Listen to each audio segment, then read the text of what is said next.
কলকাতায় ঠাকুর দেখতে এসেছিলাম, ঠাকুর দেখা হলো না, এখন বাড়ি চলে যাচ্ছি। এই যে বাগুইআটিতে দাঁড়িয়ে আছি, সকাল 7টা বাজে, এখান থেকে বাস ধরবো। মহালয়ার পরের দিন এলাম ঠাকুর দেখবো বলে। আমরা রাত 8টায় পৌঁছে গেছি বোনের বাড়ি। তখন দেখলাম প্রচুর লোক ঠাকুর দেখছে, ভাবলাম পরের দিন দেখবো। আমরা ক্লান্ত আছি, সবে আসলাম। সেই দিন রাতেই এত বৃষ্টি, পুরো কলকাতা জলমগ্ন হয়ে গেল, সবাই দেখেছো। আর ঠাকুর দেখা আর হলো না। পরের দিন সকালে গেলাম, দেখলাম জল দেখে চলে আসলাম। এই দেখো আমাদের বাস চলে এসছে। না, এই বাসটা যাবো না, এই বাসটা উল্টোডাঙা স্টেশন যায় না, মোড়েই দাঁড়ায়। এই যে পরের বাসটা, এইটাই যাব।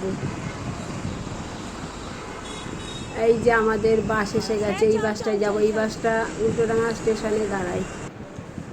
এই যে আমরা চলে এসেছি উল্টোডাঙা স্টেশনে, টিকিট কাউন্টারে দাঁড়িয়ে আছি। এই দেখো পিছনে সবাই দাঁড়িয়ে আছে টিকিট কাটার জন্য।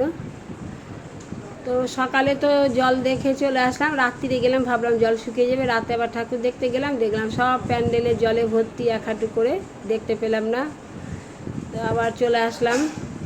আজকে এই যে বাড়ি চলে যাচ্ছি। এই যে দেখো আমরা দাঁড়িয়ে আছি উল্টোডাঙা স্টেশন থেকে, ট্রেনে উঠে গেছি। ট্রেন আমাদের ছেড়ে দিয়েছে। এই যে ট্রেন চলছে, দেখো ট্রেন ছেড়ে দিয়েছে, দমদম ঢুকছে ট্রেন। কেমন লাগলো ভিডিওটা কমেন্ট করে জানাবেন।